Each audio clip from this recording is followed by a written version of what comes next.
Hello, everybody. I just want to welcome you to today's Wild Chat with myself, Bradley Gibbons. And just to get to some housekeeping things first, if you've got any question or answers, please put them up in the Q&A box, find the bottom of your screen, and I'll get your questions later on the presentation.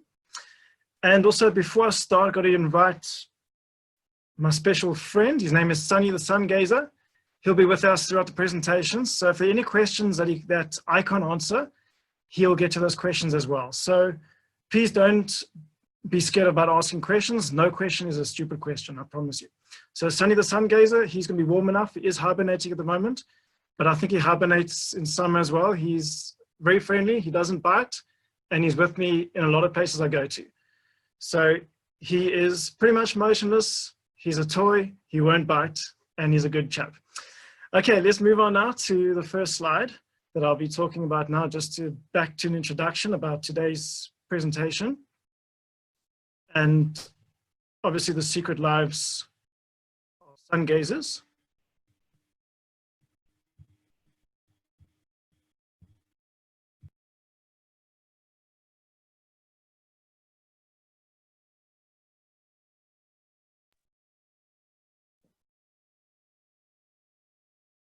I must say the first time I saw Sungay was in 2002. And that was when I was visiting a farm back in the Free State, and the farmer still said to me, "Do you see the Sungazer?" And at that time, I was not exactly looking for a Sungazer in the grasslands, and that's exactly what happened, is that I missed it because I was looking for rocks. And Sungazers are not dependent on rocks, and that's exactly what people get confused all the time, that these Sungazers are those that live in grasslands, in the flat sort of areas of natural intact grasslands. So when people think about lizards in grasslands, they can very often think about a lizard on a mountain, such as this one, which is very aptly named the Drakensberg crag lizard. And you can see it hasn't got any of those scales behind its head. And that also shows you that it's going to be a different species. Sungazer is very aptly named Sungazer because I often like to sun gaze in the sun. I mean, what a job. Isn't that awesome? Sun tanning all day. That's their job. And just some other names for them. In English, some other names here are giant girdle lizard or also giant dragon lizard. I must say the word dragon sounds very scary there, but trust me, they're not dragons. They're not at all scary. Afrikaans oorvolk. The reason for that is because they look pretty much like a dinosaur. Looking literally means old folk, and that's kind of giving that idea that because they look something from the years back, the dinosaur years, that look pretty much like a dinosaur. Sesotho Patagale, and then in Zulu Mbedla. Their status is vulnerable, which means that these are reptiles that need to be conserved. The former name for them with a genus called Dilus was changed to Smaug. And I must say it's actually a lovely name, because if you look at the desolation of Smaug by the Hobbit, you can see they do kind of resemble each other, but I think the Sungazer looks a lot more friendlier. What do you think? I reckon they're much more placid, a lot more friendlier than the Smaug and the Hobbit, but that's my own feelings. You can decide what you want to decide on them. So those spines in the back, they have 4 of them, and that is definitely a characteristic of these Sungazers. So how big are Sungazers? Okay, let's start off with the width of them. Pretty much 3 to 7 centimeters. And then the fancy word for this is called the snout to vent measurement. And that's about 15 to 20 centimeters. But from head to tail, they could reach about 35, like a ruler's length, a bit more sometimes, up to 40 centimeters. That's pretty much the head to tail. So relatively large for a lizard, and not as big as a leguan or one of those other species. Being a habitat specialist means I need a certain type of grassland, and it has to be short. You can see in the photo on the right-hand side, it's a nice short grassland in the grassland biome of South Africa. And when I say short, it's not necessarily overgrazed, but it must be short enough so they can see the predators. That's the reason for it. They want to know if there's something coming towards them, because they have no poisons or things like that. The only way they can defend themselves is to run into their burrow. And in this case, they much prefer short grasslands, and very often there's a grass species called the red grass, or its fancy Latin name is Themida triandra, and that's almost like ice cream to livestock, and that's why it gets eaten very short, and that's why they very often live in those areas. Distribution, I'll get onto this in more detail later on, but just to give an idea that they're endemic to South Africa, only occurring in the Northern Free State and a small patch from Mpumalanga in the district called Volksrust. But now, I mentioned now that Sungazers like to live in burrows. That is what a Sungazer burrow looks like, just a hole in the ground, probably about 30 centimeters in depth from the top. And they're not living on mountains, so they're not exactly dependent on rocks, but in these burrows in the flat grasslands. Another photo of them on the left-hand side there shows a bit of a ramp in the middle. They often make that ramp by the way that they move. If you can imagine their claws going on the right-hand side and left-hand side, you're leaving a patch in the middle that's making a bit of a hump there. You don't often see it in most of the burrows, but this one is very much a very large one in the middle there. It's not often you see a big one like that. There's an artist impression of a burrow on the right-hand side, and the artist is me, so do excuse the black Sungazer there. They can be a lot more prettier than that, and unfortunately I did using a pen like that. I think I should have made a color. But anyway, just to show what it looks like, that they occur at the bottom of their burrows. An idea what they look like. They're about 1 to 1.8 meters in length. This picture shows a bit of a family group. I had to put a little heart around those babies there. They're actually 2. You'll see them later on the presentation as well. I've got to put them at the end as well, just to remind you how cute they are. So this is going to be a little family in this burrow. So burrows can have, obviously some of them have no Sungazers, but they could have between 1 and 5 individuals living in a burrow. This video took of a Sungazer running into his burrow. Now you gotta look carefully. It's so quick that you're gonna have to play this again for those of you who did not see that. This has been slowed down because it's extremely fast. And I mean, I'm glad I got it on video because it just went so quickly. So I'll just show it one more time. And like I say, this is really, really quick.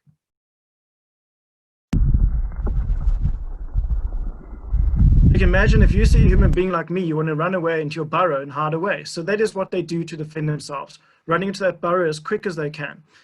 So I'm going to go into exploring the burrows, and that's me over there with a bore scope, looking into the secret lives of Sungazers in their burrows. And I kind of got a photo of one inside a burrow, but amazingly enough, I also got a video.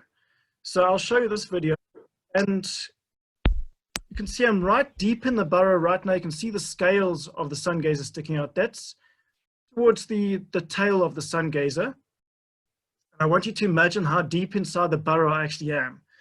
So I was just moving up along there, and bear in mind that this Sungazer was not harmed at all in this. He moved a little bit because he's now thinking, what is this thing coming down my burrow? What could this be? He wasn't scared at all. Now, those scales also allow them to dig into their burrow as well. In case they feel too threatened, they can almost dig themselves in. It makes it more difficult to take one out of a burrow. So that's kind of what it looks like inside, nice and dark. And then you can see one of his friends is there at the moment. One of the frogs, a bit out of focus, but you can still see that's a frog.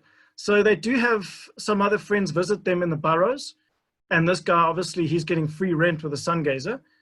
And also with lockdown, I think Sungazers do have social distance in this case, but they definitely adapted well to lockdown because they like to be on their own very often. As you can see, I'm coming out of the burrow right now, and it's quite long. So it could be up to 2 meters long. And this one was a typical size burrow, probably just over a meter to 1.8 meters to 2 meters, usual size of them. Coming out of the burrow now, and you can see the grassland coming above.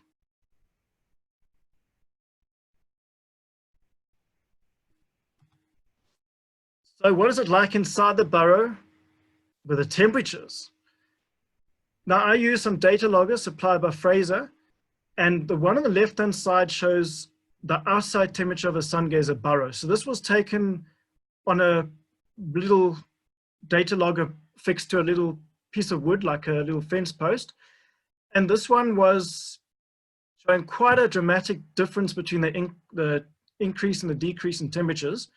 You can see the top, although the grasslands don't really get up to that extreme temperature in the 40s, it had a little bucket on top of it just to protect it from the sun and also to make sure it doesn't go up to 100.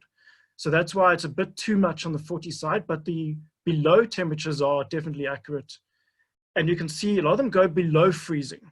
And this, in this case, massive difference between the minimum and the maximum temperatures each day. Moving on to the right-hand side, this is inside a Sungazer burrow. Also, I must definitely emphasize that this burrow was unused at the time. There were no Sungazers in it to make sure there was not cruel in any form at all. Now you can see the difference between the left and the right. You can see it's much more constant temperature, but I think the most important thing is the fact that the temperature does not go below 0 in that burrow. So this is at the same farm near Harrismith in the Free State, and it was really chilly there, as you can see there in August of 2016 on the left, but not that bad in the burrow itself. So obviously a good place to be for a Sungazer, not too cold. I think it would be my preferred option if I was sitting in the Free State, freezing cold temperatures, living in a burrow like that. So what's on the menu for Sungazers? I'd probably say their favorite is definitely going to be beetles. I often see bits and pieces of beetles in their burrows when I'm looking around the burrows. Other items are going to be crickets, locusts, and worms. The flying ants is actually a treat. Before it rains, very often you get these flying ants flying around the Free State. And these chaps really enjoy it because now they feast up with them. They really enjoy it. And I've actually seen some of them get like almost fat just from eating those flying ants before a storm. So that's obviously their favorite really for an ongoing basis. Also, this menu we're looking at now, delicious crickets, locusts, beetles, worms, flying ants, is something that is also important to emphasize that Sungazers need farms. When you have livestock in an area, it's obviously bringing in different insects from, let's just say, for example, the dung of the livestock. So insects have to come into a farm, and they can very often feed on items from livestock, which makes it more easily available for the Sungazers, the insects in that case. So farming and agriculture and Sungazers definitely go hand in hand. Now for the bad bits. There's some threats that do face the poor Sungazers. Habitat change is definitely the biggest one. And I also have to, before I start talking about all these different things, I must also emphasize that we're not against development. Just make sure it happens in the correct place, far from Sungazers as possible. But we all need food, we all need electricity, so we've got to realize we do need to have development out there. We need to have maize, got to have items such as coal.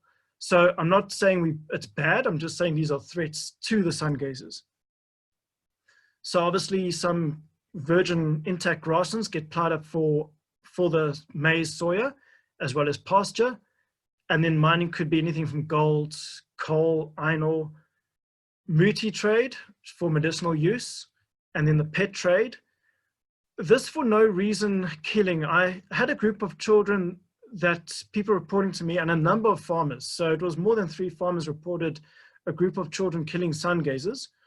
I went out to that area, also went to the local school and chatted to the children about it, my colleague and I just think that they probably were scared of the Sungazers. That's why they killed them. And from our talks with the children, I'm sure that they learned that Sungazers are more threatened than they think and that they must not kill them. And I'm sure that our efforts there have definitely worked. Accidental killing happens from items such as roads. It's very easy to see that they can that they could be ridden over by cars. Natural predators, these are what farmers have reported to me. Yellow mongoose have very often been seen in burrows, and also some birds of prey have also been seen that have taken some of the Sungazer. I don't think they're very delicious to eat, but I think if you're desperate to your bird of prey, you'll probably go for it. But I mean, I think there are more tastier things out there and easier things to eat than a scaly reptile. Just to show the maize lands, I don't think that's pretty as grasslands. So unfortunately, that does happen. To emphasize as well, the habitat that the sungazers are living in is perfect for agriculture. And that is obviously why it is getting plowed up for items such as maize. They like a specific type of soil that is a loam soil and makes it perfect for the production of maize. And that's why it's very popular for the maize production. Also, with them occurring in the flat areas, sometimes a slight rise is also ideal for agriculture. There's been a decline in numbers, and this has also been shown by this paper, which is published in the Journal for Nature Conservation.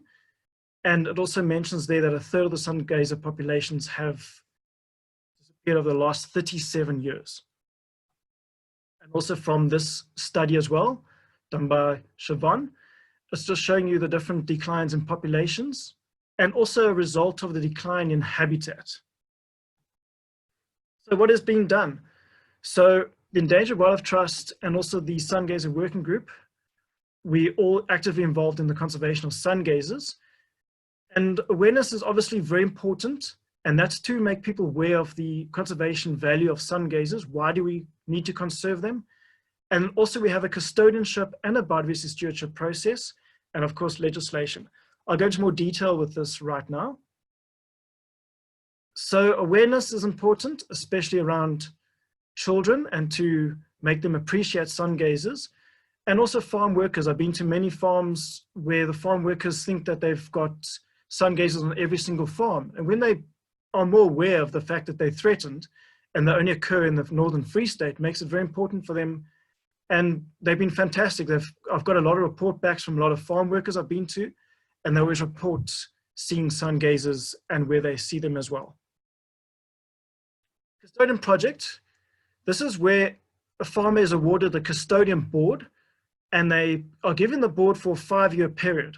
What happens is they're given this board, but they have to sign an agreement that for 5 years, they're going to protect the sungazers on their properties, which is a great way of doing it because it's been a very successful idea because the farmers are very proud to have sungazers on their properties. And I've never had to take a board away from them.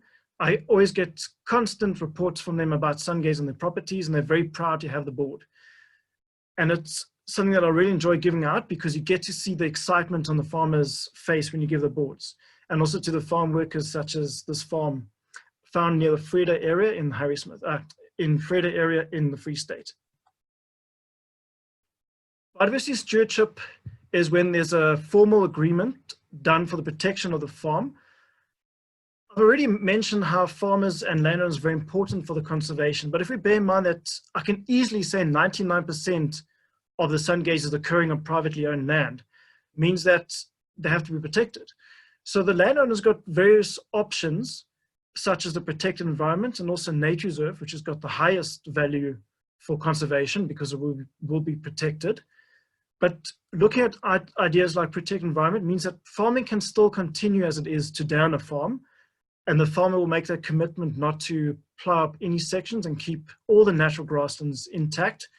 But he can still continue farming, he can still continue producing maize on the maize lands, he can still have livestock on the grasslands, but just that commitment that it will be protected under this declaration. Just to give examples of different protected areas, these are the protected environments. One is in Forksrus area, the orange one, called the Versamelberge, which means a collection of mountains. That is a unique population of sungazers. That's why I've put some effort into that area. And I've got a wonderful relationship with those farmers. The Iram protected environment is northwest of Harrismith. And that's also an area with sungazers, as well as the proposed Upper Volga protected environment that is being done in partnership with BirdLife South Africa. Those are the 3 main areas I'm working for the conservation of sungazers, and it's in process at the moment. And we're making very good progress with that at the same time.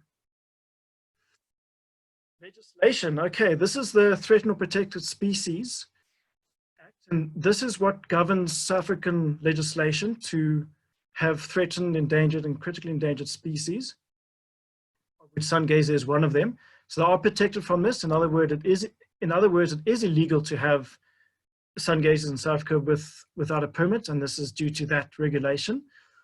With the CITES, Appendix 2 means that you are not allowed to, you've got to have permits to export species such as these. CITES stands for the Convention International Trade in Endangered Species, and they have recently also changed the name as well for that, which is the, if I'm not mistaken, the Convention for the International Trade in Endangered Fauna and Flora. And the Appendix 2, which also means in this case that you're not allowed to trade with them. But recently we've also had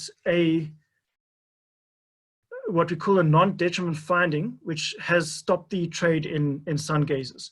So that's legislation showing you that it is illegal to have Sungazers and that we are protecting them through the South African law system and internationally as well. Then the value of Sungazers, I put that picture on the right-hand side. That's for tourism value. I think they've got a lot of tourism value. And that's because I had a group of people that were very interested in seeing Sungazers, and I took them out to a place. And a lot of those people had actually lived in the area for quite a while and had never seen Sungazers. So I'm not kidding.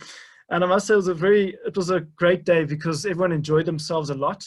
And I must say, I think I probably enjoyed myself a lot as well. It was really fantastic showing people Sungazers. And obviously it's very important to have someone like myself just to ensure that people don't get too close to Sungazers, don't terrorize them, make sure that they are happy all the time. And it becomes an educational lesson at the same time as well for people. Symbols as well, it's also, obviously possible to see them in different logos. The top one over there, that's a golf course that's got a Sungazer as a logo, the Pulru Conservancy, and then of course the Sungazer logo as well. Some more examples. We've got the Sungazer Pilgrimage in the Eastern Free State. There's also Sungazer Paradise and the Rimland route as well. So different logos with the Sungazer at the same time as well. Going back to the populations, it's always difficult for me to say to people they occur from Welkom to Volksrust because it looks like a big area, which it is indeed, but I'm going to show you some views of those areas from the sky. And I think you'll be able to see what I mean. It looks like a big area, but actually for Sungazers, it's actually a very small area. So you can see the largest population occurring in Harrismith area, that is over half the population. So these are the populations that Siobhan also identified, the 5 largest populations of Sungazers. I'm going to start from the left to the right, from the west to the east. And the first one is Welkom. Yes, that is Welkom from the air. You can see a lot of transformed areas. It's not quite a place full of natural habitat for Sungazers. And also what I keep saying as well, they need natural intact grasslands that have not been changed at all. So very often changed, like in this case. Here's an example of a farm I went to near Welkom. You can see there's 2 colonies on this farm, but look what it's been surrounded by maizelands left, right, center, everywhere. So very often you get these small isolated populations in places like Welkom, which is great to protect on a farm like this, but it's far for them to find friends when you've got a big section like that of transformed habitat. Number 2, the biggest population, Harrismith. Much better because you got more intact grasslands, especially in the northeastern corner there. So looking a lot better, and that's why you've got the largest population in Harrismith. And number 3 is the Freda district. This section I've been traveling to quite a few times over the past few years, and I'm afraid a lot of the grasslands have changed recently, and we have lost a couple of natural areas to Sungazers where they were occurring in the past. So unfortunately, this place has been massively transformed over the past few years. Number 4 is Edenville. Yeah, you can see as well a lot of transformed areas. So in other words, very few parts of Edenville actually have natural habitat left for Sungazers. Number 5, Volksrust. Some nice natural areas, and this is the area where I mentioned where we are working on a protected environment. So some good parts there for Sungazers. I put in this example as well of Lindley, just to show you another one, because that's pretty much in the middle of all those different areas. So just to show whack bang the middle, that is Lindley from the air as well. A lot of transformed habitat, but luckily some natural parts as well. So what can people do from a conservation point of view? Number one, definitely be on the lookout for any possible threats. In this case, it could be like this one for a sungazer in the road. Now, please be careful when you do drive. There could very often be sungazers crossing the road to try and find some friends or moving different areas. And also report any legal trade to us. And everything will be confidential. You can also report if you see anything suspicious, you can report it to us. We'll make sure your name is hidden away. And I mean, back to that sungazer on the road, I must say that sungazer didn't want to move out the road. He was so calm in the road. He really enjoyed being in the road a lot. So I just hope that he stays safe. I've got to also thank my sponsors for their continued effort in sungazer conservation. Really appreciate that. That's always something that we always grateful for. And of course, thanking all the farmers that help me. It's very important to have this relationship with farmers. I've got some fantastic farmers, especially in the Harrismith area, who are looking after their farms and the sungazers on them. And this example is one farmer who put the signboard up himself, and that's just to warn people to drive slowly on their farms and to remind them that they've got sungazers on the road that goes towards his farmhouse. And I was so impressed by seeing this on the farm. So those are the Harrismith Mountains in the background there. So just to show an example of the area that these sungazers are living in. Interesting fact, Dory, this question I get quite a lot from people. Do sungazers lay eggs? No, they don't. They give birth to live young. So basically live young are born, and they're born pretty much every second year. And these live born are very often born in autumn as well. So no eggs, and they're born, which is a great fact to know. I must say it's something that I never knew at first, but what I must also say, I'm still learning a lot about sungazers. You can't know everything about sungazers. They do always surprise me by a lot of the things. Just one example, I first thought that sungazers like to have their burrows in a certain position, facing like east-west or something, until I went to one farm and I saw sungazers in every single direction you can think of, not just north, east, south, west, but north, northeast, north, north, south, everything. So those sungazers really enjoyed being in every direction. So like I say, I'm learning a lot about sungazers all the time. Conservation of grasslands is very important, not just for sungazers, but other species as well. I had to also put this in to remind everyone that an example such as Harrismith got fantastic areas for breeding blue cranes, and that habitat is being conserved for sungazers as well as other bird species such as cranes. So all the grassland species will definitely benefit out of the conservation of grasslands for species such as sungazers. I really love this quote a lot. This is by George Orwell's book, Animal Farm. All animals are equal, but some animals are more equal than others. I put this in just to remind people that I think sungazers should get a lot of recognition. I just say they're cute, but they are cute. But I think we have to really enjoy them. We have to enjoy nature itself. And obviously all animals need to get some kind of recognition, some kind of respect from mankind. And I think this example here, I think you can't say it better than what George Orwell did there in that case. That, we have to definitely respect animals and all types of animals. Just a reminder for Thursday, there's going to be a next WILD chat, so join Constant and Graham for that. So please do register, also at 3 o'clock on Thursday. So thank you guys. I really appreciate you attending this with me. It's really great to be with you on board today. And before we get to say goodbye and run into our burrows, I'll answer any of your questions. So we'll get onto that right away. So going to the questions, I'll start off with the first ones.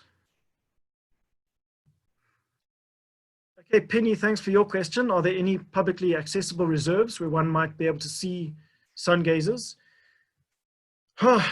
Very good question, because most of them are occurring on privately owned land. I do know of one.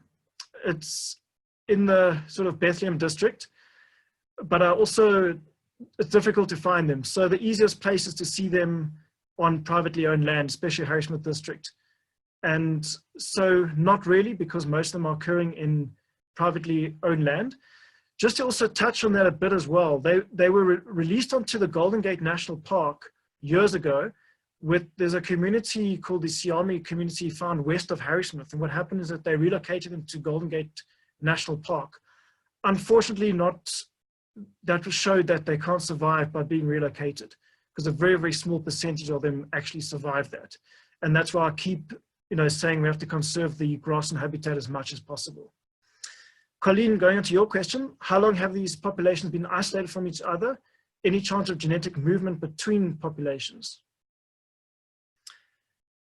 Cool, very good question. I think there are a couple of students working on different genetic components at the moment, but that Fawkes' population at the moment is showing that is a lot different to the others, not a subspecies or anything like that, but they do show a bit of a difference to that. And the question there about being movement, very worrying question, because when I showed earlier about the Valcom area having so many lands in between it, I mean, I've been to sections to the east of Valcom where, I mean, the closest colony to them is probably easily 2 kilometers away. And I don't know how a Sungazer is going to move between that. But because I live in colonies, in some cases, you could have very often some of them being close by, the 2 colonies being close together, which means there will be genetic movement. And Bronwyn, your question there from the St. James Primary in the UK, from the kites class, they would like to know if they do go into water. Not quite. When it does rain, you can see them in some puddles, but not often. But it's more your leguans that can survive better in water than what they can. And Penny, your next question is about, is this a single species? Correct, yeah, the Sungazer is a single species on its own. And that's from the Cordylis section. Okay, so just to get to the next question, if one comes across a Sungazer on a road, is it okay to pick it up and move it to safety? I'd say yes. I think when you get out of your vehicle, they probably will start to run away, but as long as they are safe, they should be able to be okay to pick them up. And how many live, this is Eleanor Mary again, how many live young do they give birth to? That's between 1 and 2 live young. And what size can they grow to? That's pretty much at 15 centimeters to 20 centimeters in length. Okay, so Julia, your question, I know poaching is a big threat to Sungazers. Is there any thoughts of preventing showing information on specific locations and how that might help their conservation? I assume you mean location of where the Sungazers live. I think in my case, for improving conservation, that's where I've identified the main populations, and we're working with the protected environments just to make sure that those areas will be protected as much as possible. So thanks so much for your question, and thanks for your comment as well. So Lucky, great to hear from you. Thanks so much for your question. Do you think the putting up of stewardship boards by farmers has unintended consequences in giving away locational Sungazers to poachers? I must also mention, as Rulaki's done a fantastic study on the different muti use, where the medicinal use of Sungazers. I must also just commend him on that. He's done some wonderful work just to find out, what is being done with Sungazers and how they've been used, which I have mentioned that it has been used in that case. To get back to your question, the boards, I make sure the farmers don't make it too conspicuous in some cases in a very high risk area. For example, the one farmer allowed him to put the board on his gate because his colony is far into his farm. I mean, to get to that colony, you'd have to walk quite a bit. So in that case, I said, that's fine. But another farmer who's got them quite close to the road itself, I said, no, please put that either inside your house, in your pub, your lounge, wherever you want to, in your house, but please don't show people. So good question, because yes, it could give away the location. And I did give people the advice on where to put those boards as well. Okay, Renee, your question, what about the burrows when it rains and does it get flooded? I think that's where the loam soil is the best answer for that, because they like a well-drained soil like loam, means that they won't get flooded as a clay soil will be in that case. So I can't say it doesn't get flooded, but it won't be as flooded as a clay burrow. And Michelle, your question, are the young precocial? Is there any protection or feeding from mom? Yes, I mean, they will be together all the time with the family. And I've seen that those little ones, they are so brave. But what I didn't mention as well is the way that I think the lockdown has also been fine for Sungazers, because they wait for the food to come to them. They've got their own Mr. Delivery idea where the food comes to them. When I see a beetle walking past, then they go and they eat it. It's like that. So the young will also take part in catching some of the prey, but they will get some guidance from their parents as well. And Eleanor, thanks so much for your Eleanor Mary, thanks so much for your next question. What wonderful creatures and well worth protecting.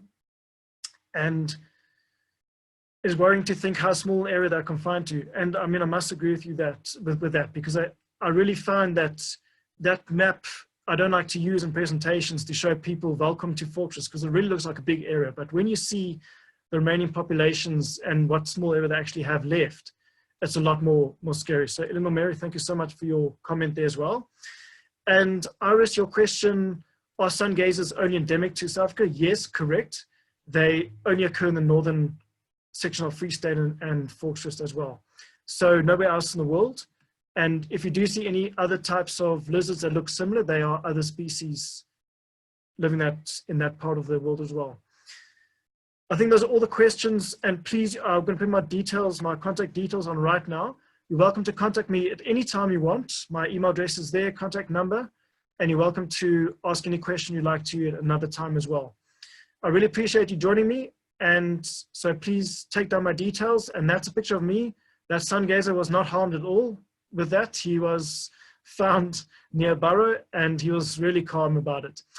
But thank you. I really appreciate the fact you joined us today. And I want to just say to you, please stay safe and all the best and keep well. Thanks so much.